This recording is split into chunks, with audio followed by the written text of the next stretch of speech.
Can you hear us? Yeah, I We can. probably can. Yeah, I don't know. Right, okay, I got you. How you doing? Good, brother. Yourself? Yeah, I'm all good. For the, I mean, obviously over in the UK, we know all about the great work you've done inside and outside the cage. But for the benefit of maybe the American guys that tuning in that don't know, where did you get the nickname the Gent from? I just had a laugh in the other room about this. I was at a family barbecue and I was about 20, and my dad was round with all of his army mates. Everyone was getting a bit rowdy, and they started throwing out some nicknames. I had some strange names thrown out, and then my nan quietened down the boys and said no, he needs something more like him. He's a gentleman. He's a nice boy. And so she come out with a gentleman, and then from there it kind of just changed into the gent. But yeah. Yeah, we know obviously family means so much to you. You've done some great work, with the foster charities and whatnot. Are you still active with that? Is that still something you're doing? Yeah, 100%. I do a bunch of work with schools now in Stevenage, and I work with children in care and children who are on sort of their last chance. And my role is to go in there as like a mentor figure, teach them martial arts. And then we have time before and after the session where they can come to me, confide in me, talk to me about any issues that they're having at home or at school or anything like that. Just an outside party where maybe I can give some advice and just be a listening ear. And then actually after this fight, get the win, get double my purse, and then the plan is to get my first property, and that will be the first children's home that I'll be opening. So yeah, no, we are rolling, man. It's yeah, we're thick in it right now. Mum and dad are still fostering. I'm not living at home anymore, but I see the foster kids all the time, and I do my bits and bobs outside of that. But yeah, everything with the foster care and that is still #1 for me. Yeah, amazing. But how quick, how easy do you switch up? Because as you said, you're a nice guy, you do great work, but then you get in the gym, I guess you spar, then suddenly that goes out the window when you fight, same thing. How quickly or how easily can you switch up into that savage fighter mode?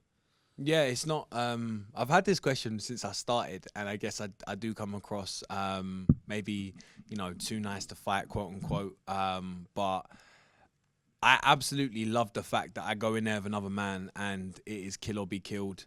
Most times, I think I've gone to decision twice in my career. Most times I get the finish, and it's a switch off, and in my head I either try and kill someone or they try and kill me, and I'm at peace with that, and I get to live a kind of warrior spirit for up to 15 to 25 minutes. So yeah, no, I love it, man. It's a weird ability to switch back and forth, and I love the fact that I am a nice human being and I try and be a good human outside of the cage. But yeah, I really like the way I am. But how much does that actually help, the fact that you are quite level-headed? Because we come in here and listen to guys on Fight Week talk about how they're ready to kill and ready to go to war, and they're really angry and they get in the cage and maybe let the emotions get the better of them. How much of a benefit is it that you are quite level-headed when you're in the cage? Does that kind of rub off that you can actually see things a bit easier? Yeah, I always feel calm. I always feel super connected to, to my God, to my higher power whenever I'm in there.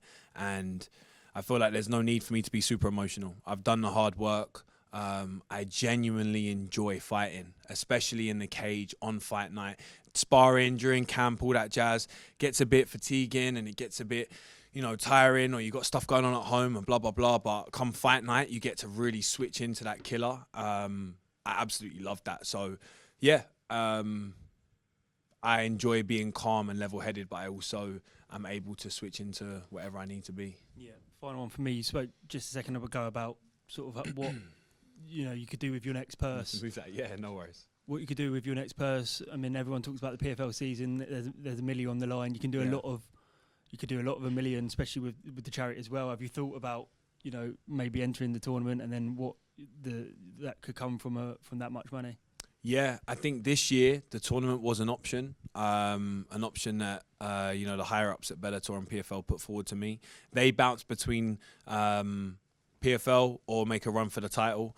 They chose make a run for the title. They gave me someone in Grant Neal who was quite high ranked. I'm now, I think, number 4. I want the hardest tests for myself, and I want to make the most money possible as soon as possible. I would love to try and smash Corey Anderson next. That was my goal. Smash this guy, get him out of the way. And if I can take Corey, either March, I'm assuming the way they're running the fights right now, 2 fights a year, so I'm assuming it'd be March. But if Bellator want me to fight Carmel first and smash him first, I will do so. But next year, I want to touch gold. So whether that's the first fight of the year or the second, or if they want to give me the PFL tournament, they'll give me that. But I personally believe Simeon Powell deserves a shot to be in the PFL tournament. And I've already made it very clear I will not fight my brother. So he go and takes $1 million out of that. I'll go get my belt, and then we can figure it out from there. But yeah, that's my plan. Just speaking about that a little bit, what did you make of Carl and Corey's fight? It was a little bit, it wasn't exactly the most fan friendly. Oh, wow. Okay. My fight wasn't fan friendly. Do you know what I mean? That was a snooze fest. No, bro. I would say, me personally, I mean, I'm not a casual MMA fan. I'd say they both put on a good war, man. It was real back and forth. Cole showed that he can wrestle with a really good high-level wrestler. And Corey Anderson showed that he has a chin. He took however many head kicks. He got out of that arm bar. I would say that was a fan favorite fight, but I know some fans are quite fickle and need a little more education in terms of techniques and stuff. So, yeah, but each their own. And also, going off the back, that was my most boring fight I've ever had. So maybe I'm being brutally honest for myself too, you know. But yeah, no, I mean, listen, if the fans think that was a boring fight and they're like, yeah, chuck Trainer in there, let's get a more fun fight, I'm all for that, and I'll jump on any narrative to get me to the belt. So yeah, I would have to think like Carl Moore's probably somebody like stylistically you probably match up a little better with than Corey, right? Yeah, I'll be honest, I've fought Sullivan Corley, Division 1 wrestler, and Grant Neal, Division 1 wrestler, and they couldn't get me down. You know, Grant Neal had 3 rounds to try. Sullivan Corley had 2 minutes to try, and neither of them could get me down. I ended up finishing Sullivan Corley in the first round, and Grant Neal, it was, like I said, a snooze fest. So I don't see Corey Anderson as that much of a puzzle for me. He is a dog. His cardio is from the flipping gods. So, yeah, it would be a tough fight, but at this level, everyone's a tough fight. And it's all respect to both of those guys, but I just think I possess enough weapons to smash both of them. What changed after the Byong fight? Because obviously you could see the urgency when you went in there against Lucas, and then obviously against Sullivan as well. And I mean, you mentioned the last one took a little bit longer than the other two, but yeah. Did you notice like when you went back to the gym, there's like certain things I really have to particularly work on after that? I had some issues in that camp. I just had some issues in that camp, and it was a fight that I probably shouldn't have gone into. I went against the advice of my team, and I went into the cage. All respect to Simon Byong. He won fair and square, so I wouldn't say anything changed. I had a chip on my shoulder. I was walking through Tesco weeks after trying to get grapes, and I was like, oh no, this old lady saw my fight, and I was like wearing a hat covering my face. So I had to get rid of them demons and remember that this is just a sport, and this is just to make money, and this is not me. But yeah, no, nothing changed. I was a savage back then. I think I'm more of a savage now, but I think that comes with age and understanding your own mind and stuff a little more, you know.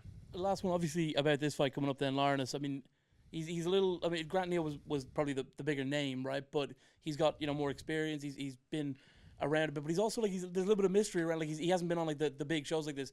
How much of him have you seen, and how aware of Lawrence are you? Yeah, I mean, I've tried to watch as much as possible. His last legitimate fight. I don't do quotes in. Sorry, let me take the quotes away. His last legitimate fight was 2022. It was against a guy who'd been around the block for a while. He was almost 40. He had a crazy 30 fight record and it was a negative record. And then since then he fought once after, and it was a guy who was 0-0, and he carried him in the first round. So from what I've seen fight-wise, I think I possess the tools to absolutely smash this guy. I think he's going to be a dog. From what I've heard of friends of his, they've said he's really strong grappling and blah, blah, blah. But I think his best chance is to get me down and finish me ground and pound. And I think my jiu-jitsu is going to be more than he thinks is going to be. And I think my striking is going to be too much for him too. So I believe I'm going to smoke him. But I'm also 100% ready for a dogfight. It's his first fight on the big stage. I think he's pulled out all the stops. I've stalked his Instagram every day. I know the training partners he's bringing in. He's bringing in big, tall guys and blah, blah, blah. But I'm ready. So we'll see. If it's a dogfight, I'm going on my shield or with it. And that's it. Hi there, Luke. You mentioned obviously working on your BJJ as well. I know you've been working with GB Top Team. How's it been working with kind of Ashley, and how do you think you developed that part of your game? Yeah, great. No, Ashley Grimshaw and Brad Pickett, they're amazing coaches. They're between them, I don't know how many fights they have, but they're experts in the UK MMA scene, and I'm super confident under their tutelage. I've also been going down to Submission Grappling Club and working with Oren O'Flanagan and Silviu. I've grappled with this guy called Sandro, who's like a Georgian bear. He is an absolute beast. I've put myself in the worst case scenarios with guys much higher level than I think this guy is. It's chaos in the end of the day in the cage, so you never know what's going to happen. But I think I've tested myself in camp enough to know that I'm ready for whatever this guy has. So yeah, again, all due respect, but that's my opinion. No, makes sense. I mean, you've definitely become like a fan favorite with your striking style. I mean, obviously, I don't want to tell you, you're not going to tell me your game plan, but are you going to be looking to keep that striking style or work more on your jiu-jitsu in this fight?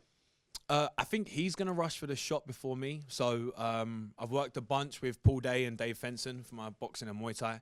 And I think I've really sharpened up my weapons. And I think on the feet, I'm going to have a significant advantage.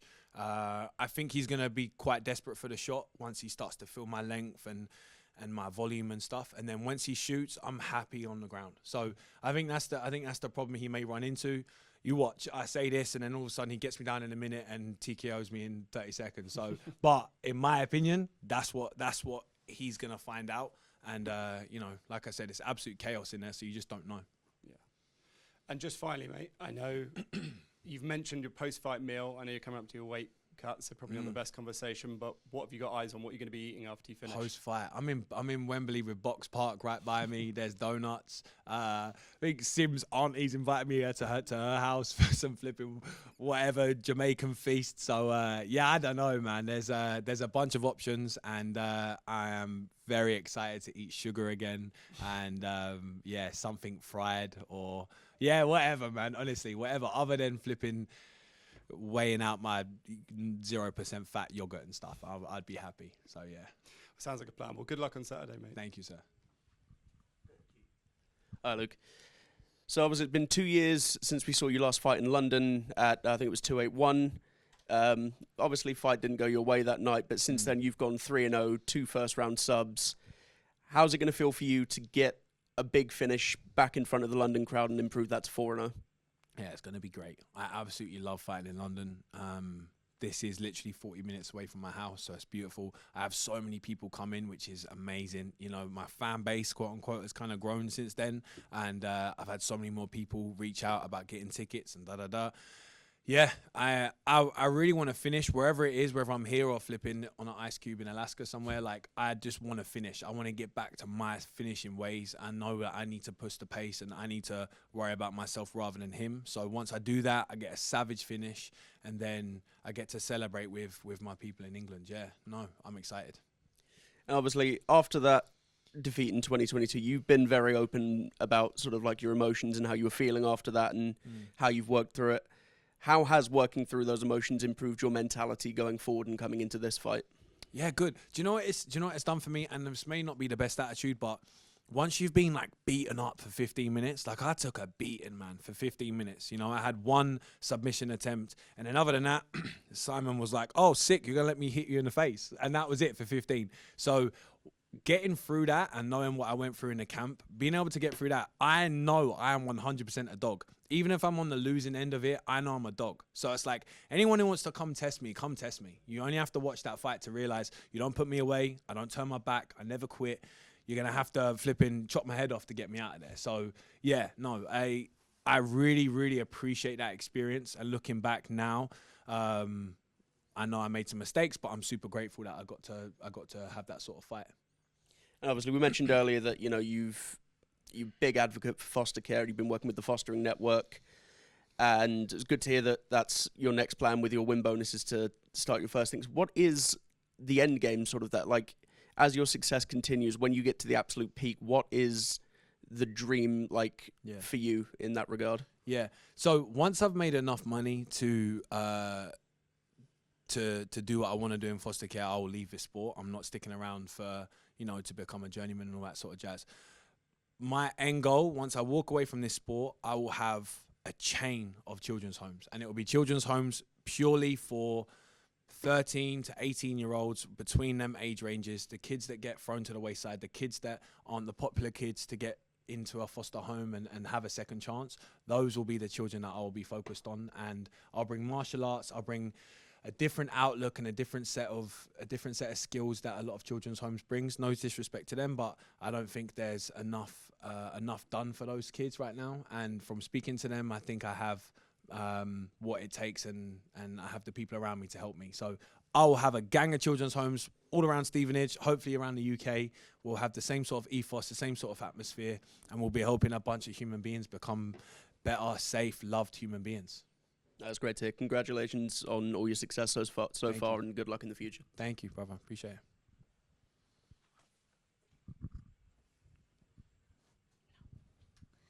All right, going over to the Zoom. We only have time for one question, so let's give it over to Mike Pendleton. Luke, I want to compliment you on everything you've said today. I think it's amazing where your mind is as a fighter and as a person.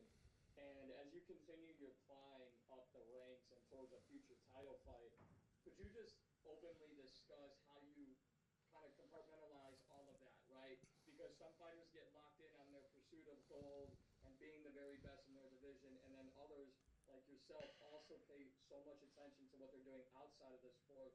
How do you find time to balance both? Can you kind of speak on that?